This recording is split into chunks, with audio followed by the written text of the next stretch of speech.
Alright, hey, hi, hello. How's it going, guys? My name is ZetaRayZod, and welcome back to more of the Great Ace Attorney Chronicles. Now, before I begin, be sure to like, subscribe, and get that bell on so you stay up to date on all my latest videos.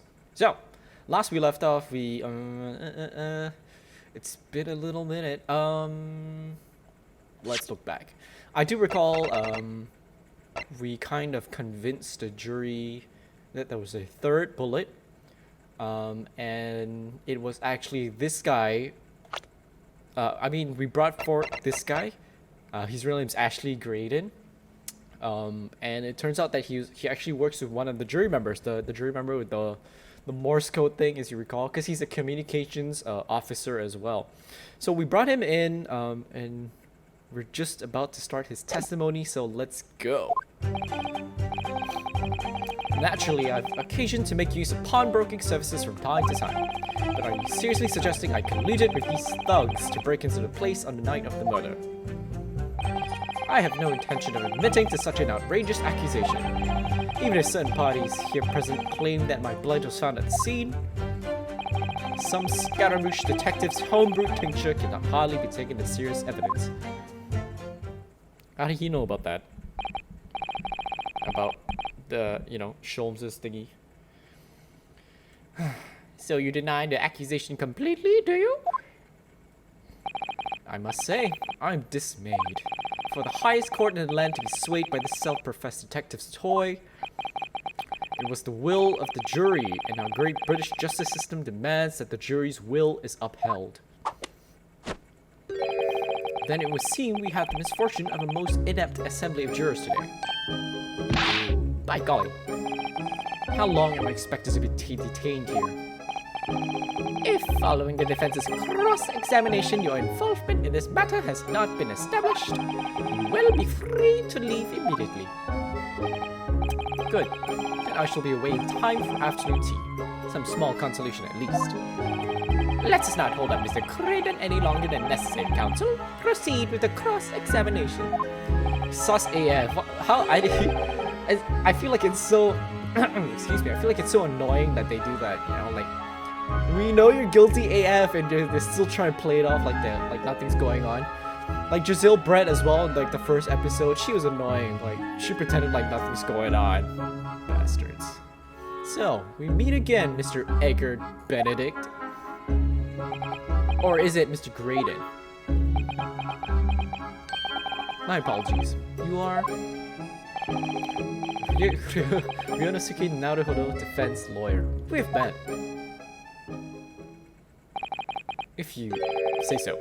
Ashley Graydon. Enchante. So.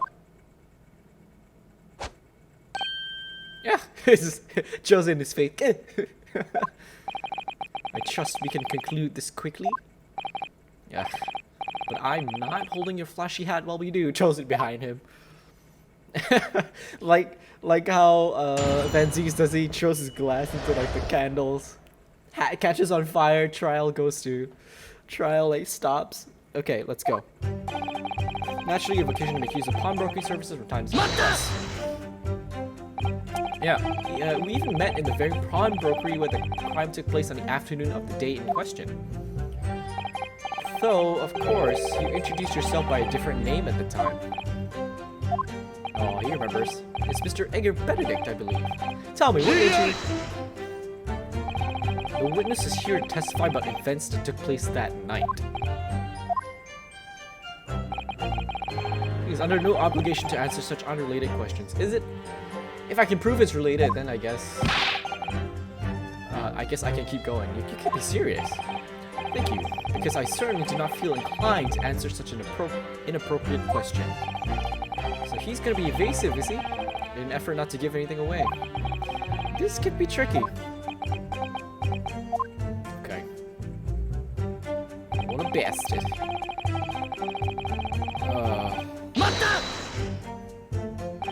Have you seen these two men before? This pair? They looked away. No, I don't associate with criminals. Said by a man who introduced himself as Eggert Benedict. I'd like to know who I have to thank for this. Who made this outlandish accusation against me? The young lawyer there in the black. This is a farce. Still dramatic as usual. Whose idea was it to permit an outsider to work in British court anyway? Well, needless to say, I have no intention of admitting to such an outrage. Where were you at around 1 in the morning on the night in question, sir? That is past the hour at which I would normally retire. Certainly. I was not in the company of these rapscallions. You're able to prove that? What the hell? Listen carefully, my learned Nibini's friend. For you appear to be under a gross misapprehension on this point. I feel like that's a valid question, Vensy. Don't be a dick. What do you mean? The witness maintains he was not at the scene of the crime. He has no obligation to prove his absence. If your accusation is that the witness was present at the scene, the obligation lies with you to prove your assertion. You will fulfill that obligation before putting any more unreasonable questions to the witness.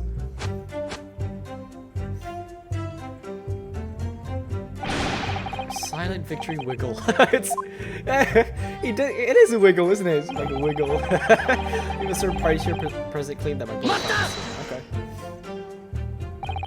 Blood was found at the scene of the crime. There's no question of that. Mr. Sholmes' chemical analysis has positively identified the substance as such. I am not the only human to have blood running through my veins, am I? How can you be sure that the blood is mine? It could equally be the blood of one of these two miscreants. Every individual's blood has a slightly different composition, it seems. Mr. Sholmes' chemical is able to differentiate different blood samples by... Spare me the science lesson. Who is the Sholmes character, anyway? Oh, I assumed all Londoners would know the name. He's a great... Well, a renowned detective. Great? Is he famous? Sure. So even you are unable to bring yourself to say great detective. A great detective, you say? Now we're in the realm of fairy tales, are we?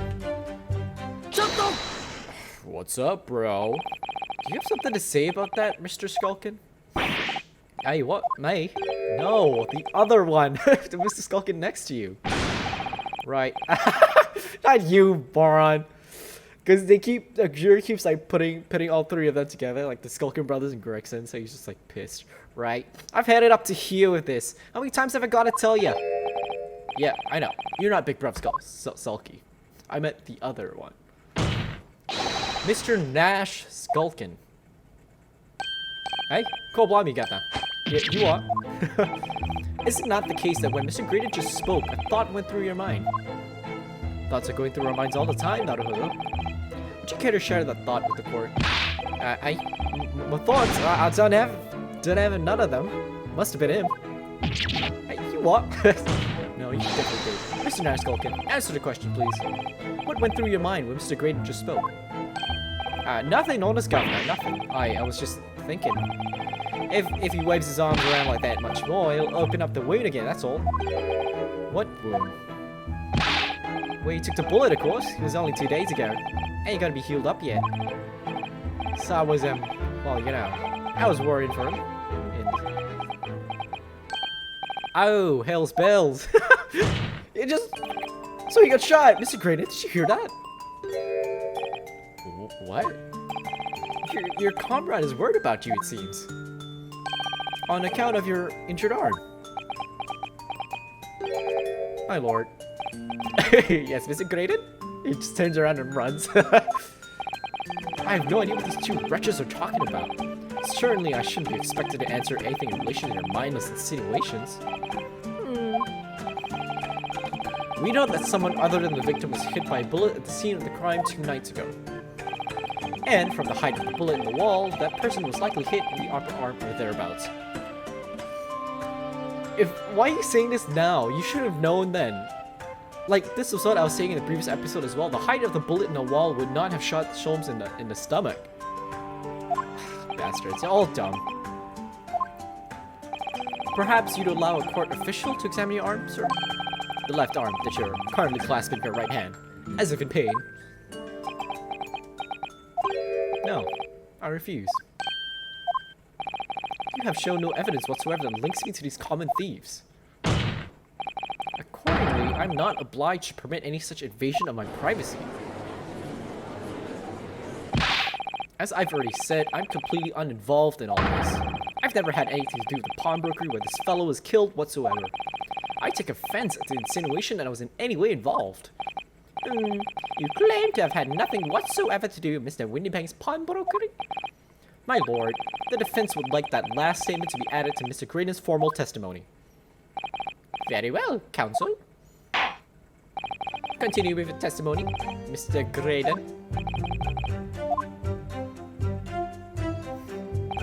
Bottom line is... Oh, no, not this one. I don't care about this one. Homebrew tincture can hardly be taken as serious evidence. That one. Wait.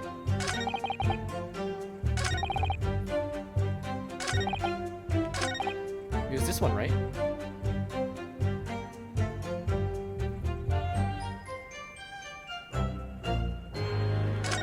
Was it this one?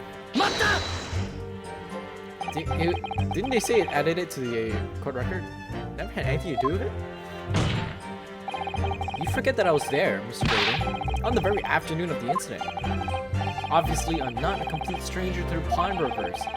I'm currently on the lookout for an armchair to furnish my study. No, you were there to redeem an article. I have no idea what you're talking about. What a blatant lie. We have witnesses. Wait. Damn. Sholmes is in the hospital. Susato's gone. No, it's only me. Do you have something to add, Inspector? Come again, Sunshine? You were there too, in fact, weren't you, Inspector? Oh, right. He did see me. He did see this guy aim a gun at me. Well, yeah, I do remember meeting yourself in the pawnbrokers that afternoon. You, your young Japanese assistant, and the accused were all present, as I recall. And at the time, this witness, Mr. Graydon, was trying to acquire a particular article. Well now. I'm afraid I don't remember too clearly. What? But you must. I'm not gonna lie and pretend I remember something I don't. What's going on here? Actually showed us the picture before, didn't he? You know, from the cameras that are early installed in Whitney Banks? Yeah, of course. Indeed, and the gentleman pictured bears a striking resemblance to the witness, I must say. Exactly, which proves that Mr. Graydon was in the shop on the afternoon in question. At no point have I denied that fact. That's true, he didn't deny it. He said he was there for an armchair. I merely entered the shop to peruse the articles in sale and have a word with the broker. Nothing more. Did you not see him aim a gun at me, though? This makes no sense. I understand why Mr. Graydon might be trying to cover his tracks. Why would Gregson be trying to avoid giving testimony about what happened? That's true. In the previous episode as well, he did say to Van Zeeks that something like the government would rather not that this be held as evidence or some shit like that. Suspicious? That's all he's gonna say in the matter, is it? What do you think, Reno? I think he has no intention of telling us anything. He's well aware that the less he says, the less chance he has of giving himself away. The complete opposite of Hurley, then. He seems to think that the more he says, the better. Well, at least I managed to prize a little more information from these witnesses' lips. All thanks to the Skulkin brothers. Yeah, they were the key to it after all. So he says he had nothing to do with Windybanks. Well, we know that's not true. Perhaps now would be a good time to have a proper look through the court record. What?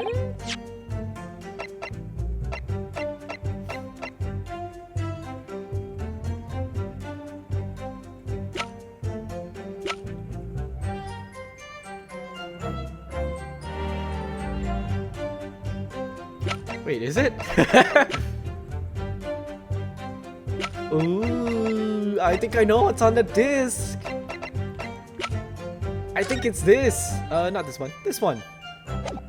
Because I read it, and then it says it's government secrets being leaked to foreign agencies. I think that's the disc. Because I do remember, like, that's a bit weird. Why would they add that into today's newspaper if it's not important?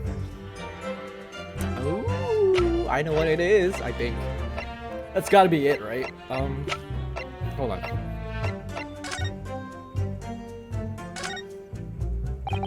This is the bullet that was fired from the Skulking Brothers' gun on the night of the incident. Yeah, so it turns out it never actually entered Hurley's body at all. Thanks to the thick leather that pouch he was wearing saved him. Hurley's always lucky like that.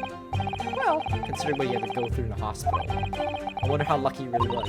Oh dear, poor Hurley. Okay.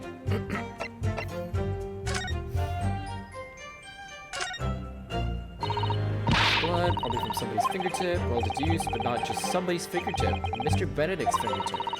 Man dressed all in white? Yeah, happened that afternoon in Winniebanks. Gina tried to snatch this disc out of the man's hand, and the sharp little bumps cut his thumb.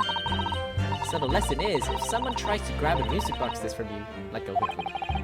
The lesson is, don't snatch things, Shirley.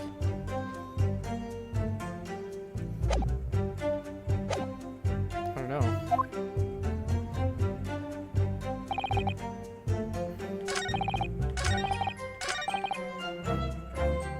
Can I present? I don't know. Nope. Mr. Graydon, we have made a very careful analysis here. And among the blood oh!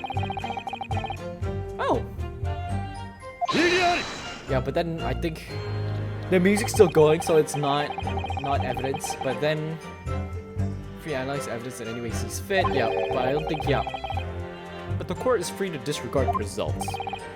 Meaning, as I have said many times already, this detective's plaything has no sway in the courtroom, and his lordship has ruled accordingly on the matter.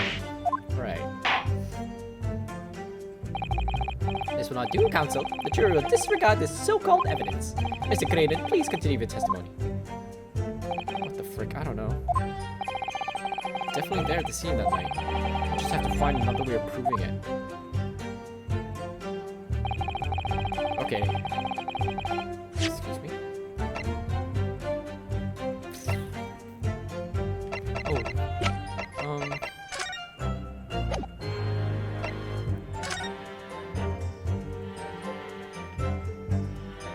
Is it that? I don't think so. How do I prove that he was there at the night?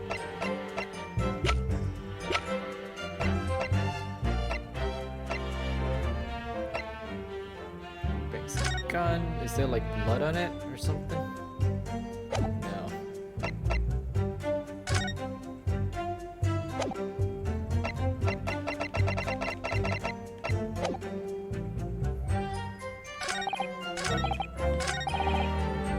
Pawnbroker where the man was killed. It's gotta be this one where we're gonna have to call him out for it. I just don't know how. Maybe the blood? Was it? I don't think so. Because the smear of the blood on it turned green, but that's considered as the detective's plaything. Should we? Let's just try. Oh, it is. Have you ever seen this disc before, Mr. Graydon? Why? Is it supposed to mean something? Well, this disc was until the day of his murder in pawn in Mr. Winniebank's shop. It was redeemed by the defendant, Miss Gina Lestrade, that afternoon. However, somebody mysteriously appeared to try and take it from her. And that somebody was you, of course. Wasn't it, Mr. Graydon? As I've reiterated numerous times now, you are mistaken. That was not me.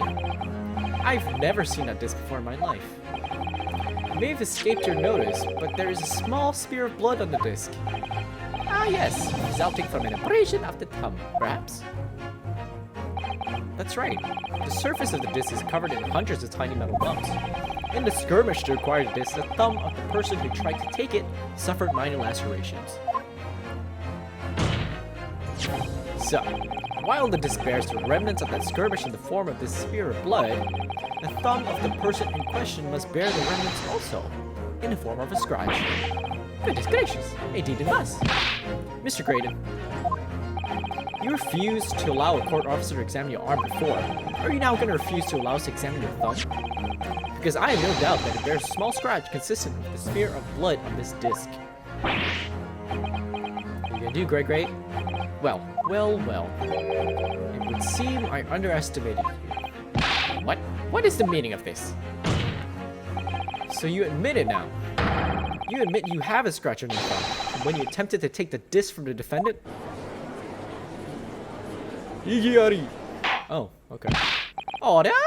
Order? Well, Mr. Graydon?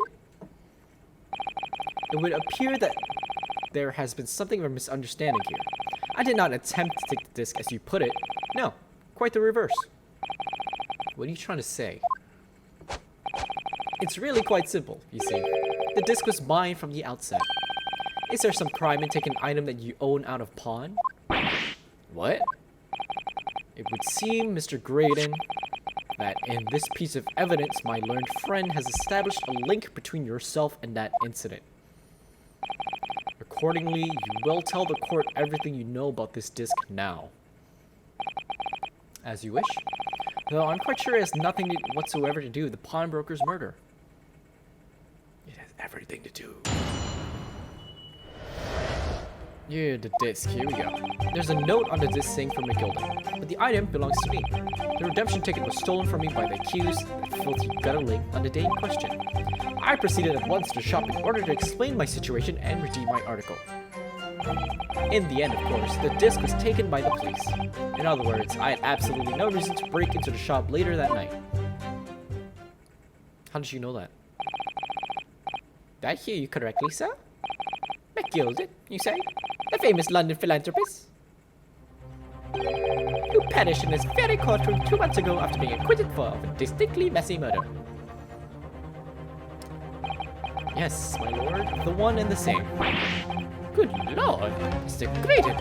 Are you saying that Mr. McGilded and yourself were acquainted? Yes, that's correct. Suspicious. You probably killed McGilded too. Order? Well, I certainly didn't expect to hear that name uttered here in my courtroom again. According to what Gina told us, this disc was placed in the pawn on that fateful night 2 months ago. McGilded himself gave the instructions to deposit it at Winniebank's. It's funny that Mr. Graydon here is claiming the disc belongs to him then, isn't it? In all likelihood, he's lying. So he appeared that afternoon at Winniebank's in order to get his hands on McGilded's disc for some reason. Counsel, you will commence your cross-examination, please. Here we go. It's just a lot of back and forth. The disc. Note on the disc saying from McGilded, but the item belongs to you. Would you care to explain how this belongs to you? As you will observe, a communications officer such as myself commands a fine salary. You are certainly exquisitely dressed, sir. So you see, I have little need to make use of the services provided by the pawnbroker trade. However, I did once find myself in difficulties having misplaced my purse whilst on an errand, which is why I pawned my fine black overcoat to the broker in question. You claim that was your overcoat? Obviously, and in my haste I clean forgot the music box disc was in its pocket. And yet there was a note on it that reads for McGilded. I am a collector of rare and unusual music box music.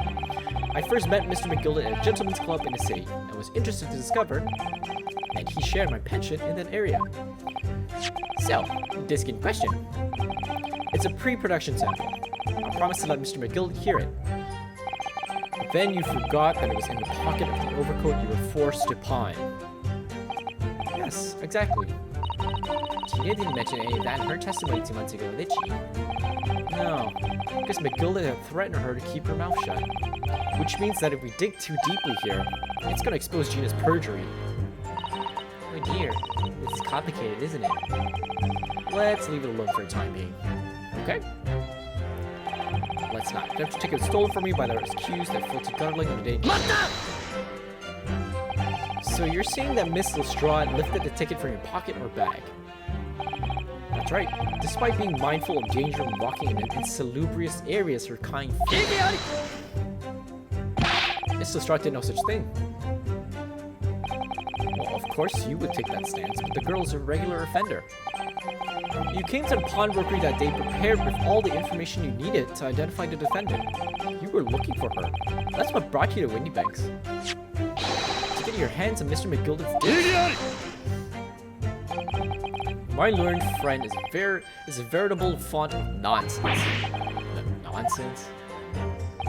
I concur with the prosecution.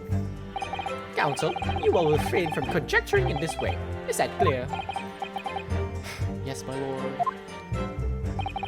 Then I will continue my testimony for what possible use it can be. Proceed at once to the shop in order to explain my situation and redeem my own. Okay.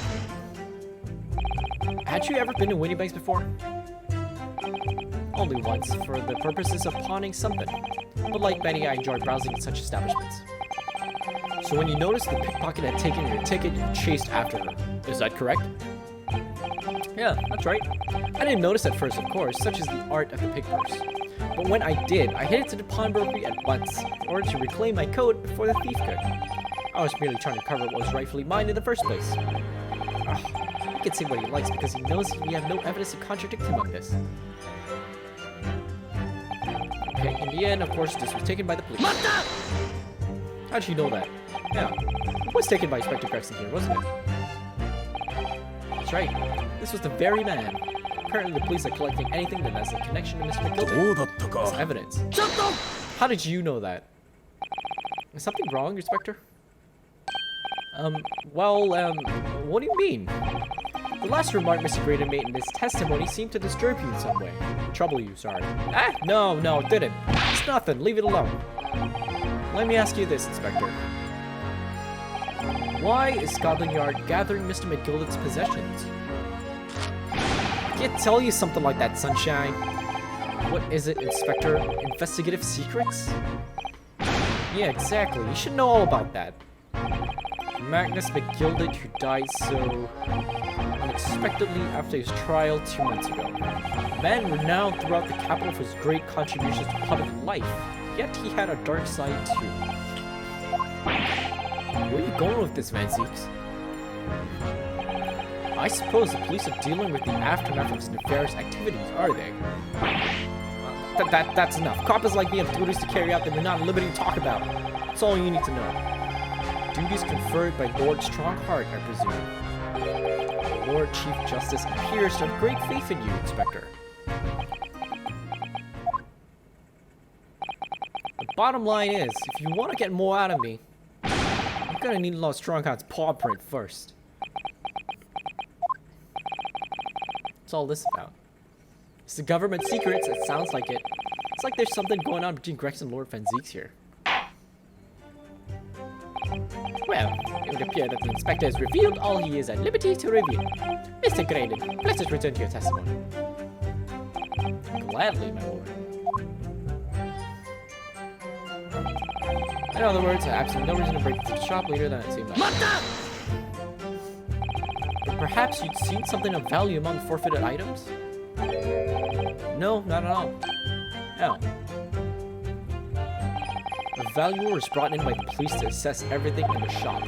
Without exception, every article on the shelves were common or garden bric-a-brac. In that case, it's clear.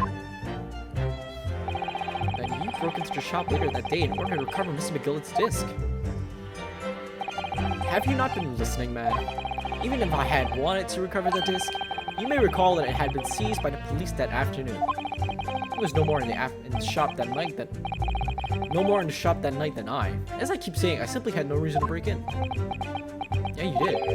So there was nothing in Mr. McGilded's left in the shop that night. Nothing this man might have been after. I wonder if that's really true. Rudo, if you have some evidence, let him have it. I'm dying to see that irritatingly assured expression of his tremble. I know what it is. McGilded slipped the disc into his coat pocket and had it deposited in Winnie Banks. Then, when he realized he was going to be arrested on suspicion of the omnibus murder, he threatened Gina and forced her to take the redemption ticket. There's no doubt about it. That witness is lying through his pearly white teeth. The police were obviously after anything left behind by McGilded as well. That's why... Oh, shit. Was that not Naruto? That's why Inspector Gregson ended up taking the disc into custody that day. But Gregson's been very strange about all this. Must be a reason for that, I'm sure. Just don't know what it is. I know what it is. Government secrets. For now, I need to focus on exposing the fact that Mr. Graydon is lying in his testimony. I know what it is.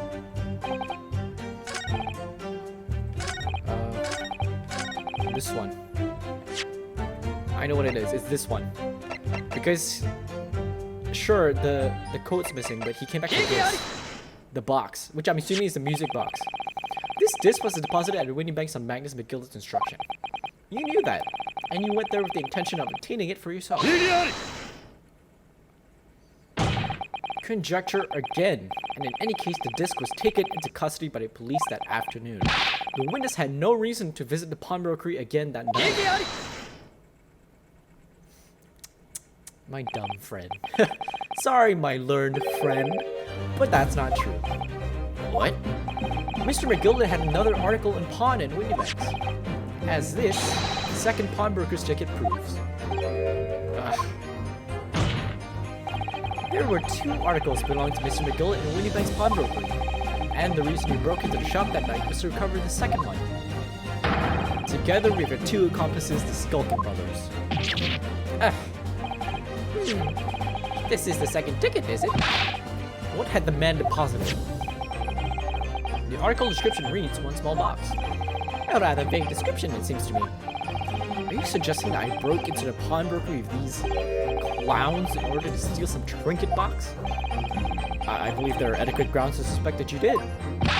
This is absurd. Why on earth would I do such a thing? Once the article had been forfeited, I could simply walk into the shop and purchase it. There would be absolutely no need for me to resort to theft. That's a good point. Indeed, the witness makes a solid argument. So that means that for some reason, this Graydon fellow needed a small box that very night, does it? It's time to put an end to this nonsense, my lord. Could you be a little less cryptic, Lord Van Zeeks? I do hate to ruin my learned friend's argument, but the truth is quite incontrovertible. On the night in question, no small box was taken from Windy Bank's pawnbrokery. And rest assured, the prosecution can prove it. Good, it's because you got shot, that's why. What? Good gracious. Inspector, show the photographic prints to the court, if you please. Yes, sir. What prints? These prints were taken from one of the detective's security cameras. Ah, Harley's red-handed recorders again. As previously explained, using this plan of the shop layout, the victim's establishment was furnished with automatic cameras in 2 locations. One was set to capture the counter where Mr. Windybank received his customers, and the other was set to capture the shelves on which articles were placed for sale once forfeited. According to the information in this ticket, Mr. McGilded's small box had been forfeited already, 2 days before the incident, at 9 p.m. of 13 April to be precise, which means it would have been on the shelves of forfeited items in the shop front. Now, what I have here is a print taken by one of the cameras about 2 hours before the incident. It's at 11 p.m. on 15 April. The victim certainly had a very full shop, it would appear. And then here we have another print. This one was taken about 2 hours after the incident. I see. So we have 2 pictures to compare.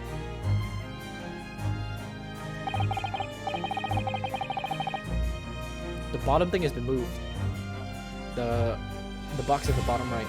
Though I must say that placing them side by side leaves me cold. Just do the thingy again. Yep. You can clearly see that one of them is moved. Cross your eyes, you can see it. Dear me, that's starting to make my head ache.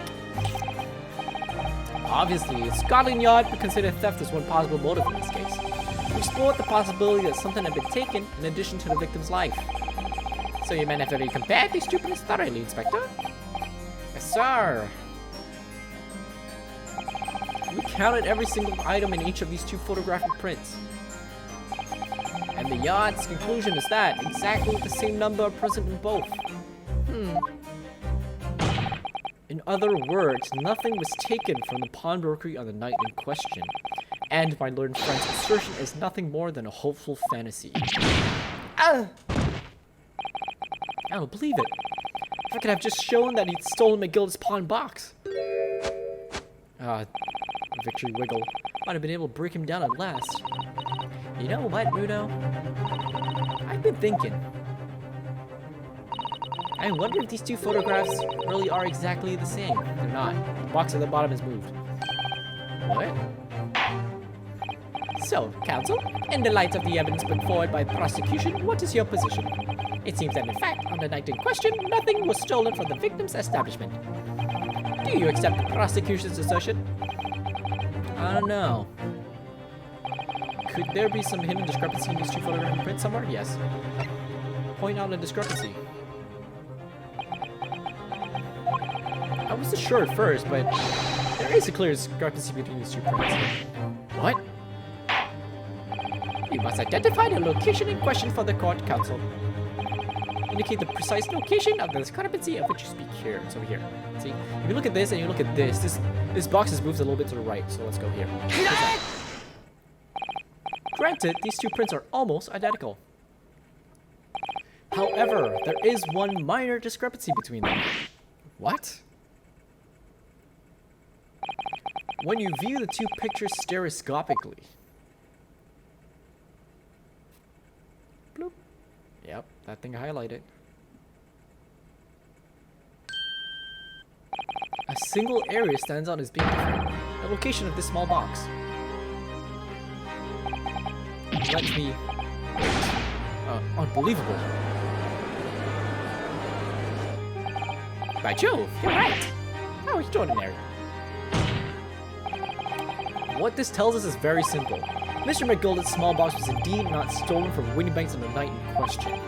However, there can be no doubt that somebody picked up this particular box and then returned it to its place on the shelves. Are you suggesting the small box originally deposited by Mr. McGilded is in fact? Yes, the very same small box I just identified in those photographic prints. Mindless guesswork. What if it was? So a box was moved on the shelf. Nothing was stolen, which means quite simply that nothing has changed. That may be true, but alright, McGilded's box was stolen then. But doesn't the fact that it was moved like that change things? Changes everything, I think. I believe this changes everything about the case. How can that be? How can that possibly be? The crucial point is the fact that what was moved was a small box. In other words, we have to consider what might have been inside that box. What are you suggesting? I'm suggesting we need to examine that box as soon as possible. A final piece of evidence is sitting on the shelves at Windybanks as we speak. That won't be necessary. Some little box belonging to a man who died 2 months ago can't possibly be relevant to this trial. The court does not uphold your objection, Lord Van Zeeks. Bailiff, arrange for an officer to go to Baker Street at once. Obtain the small box in question and bring it back here for further examination. That's right, Van Zeeks. Eat poo-poo.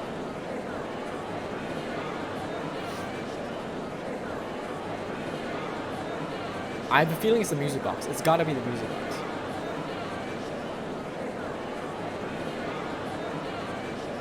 Oh, angry boy. We got this, we got this. We should have a report within half an hour. I think perhaps we should recess for a short while until the evidence is brought forth. To be hoodwinked by such a farce. Disappointing. I beg your pardon, Lord Van Zeeks. This is nothing but a smokescreen. A Nippony specialty. Speciality? It would seem. What are you trying to say? My learned friend has persisted with the same line of reasoning from the very beginning. That this witness's intent was to steal an article belonging to Mr. McGilded from the pawnbrokery. Yet common sense tells us that none of the articles had value enough to be worth stealing in the first place. Exactly. It would be beyond absurd to break into a place for the purpose of stealing such commonplace property.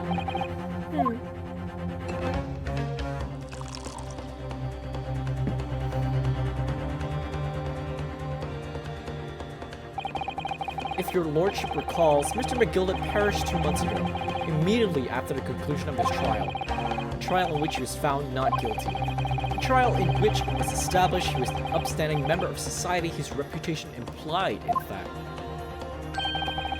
So I propose a toast to my learned friend in his most insightful defense. The articles this upstanding member of society pawned were entirely ordinary. black overcoat that just happened to have a music box disc in one of its pockets, and a small box. I assure you, I wouldn't accept even if the man tried to make a gift of such things to me. Yeah, that does make a rather lot of sense. It's not as if it was gold or jewels, is it? Thank goodness knows Mr. McGilded was rich enough. But you can't deposit cash at pawnbroker. Prosecution's argument is undeniably compelling. It's incumbent on the defense now to bolster its argument. To explain what possible significance these commonplace articles pawned by these fine citizens could have. Well, counsel, is your argument in fact demonstrable? Are you able to show proof that the disc on the box are in any tangible way related to this case? Well, what's the matter, Bruno? We know that they're related, don't we? They're both vital pieces of evidence. Yeah, of course, you and I both know that. We know McGilded's true character, and we know the disc is significant, even if we don't know why. But if we explain all that to the court at this point, we'll have to acknowledge that McGilded's acquittal 2 months ago was a mistake. That the defense's argument was flawed, based on false information. Oh no. And that would mean admitting that Gina committed perjury. But Ginny, could it be that Van Zieks knows? Is that why he's doing this now? Because he anticipated everything? But maybe. This could be a great opportunity for us. Sorry, what do you mean, Iris? Well, what is it that you always say, Bruno? Sooner or later, the truth comes out. Every time. Alright, the exact significance of things that McGilded deposited with Mr. Benedict is something that only Gina can explain to the court. But if I put her on the stand to testify about that, I could critically damage her chances of winning this case. What's the right thing to do here? Oh god damn it, I don't know. But okay, you know what? I think we'll leave this episode here. In the next episode, I guess we'll have a discussion as to see which one makes the most sense, whether we let Gina testify or we leave it. It's true though, like eventually the truth does come out, so isn't it better that we get on top of this before other people find out? I don't know. Cause is perjury like a trickle down thing? If like Naruhodo knows that she committed perjury, will he get in trouble too? I don't know. But you know what? We'll find out in the next episode. So, if you like what you see and you like what you hear, be sure to like, subscribe, and get that bell on so you stay up to date on all my latest videos. As always, be safe, take care, and I'll see you when I see you. Peace!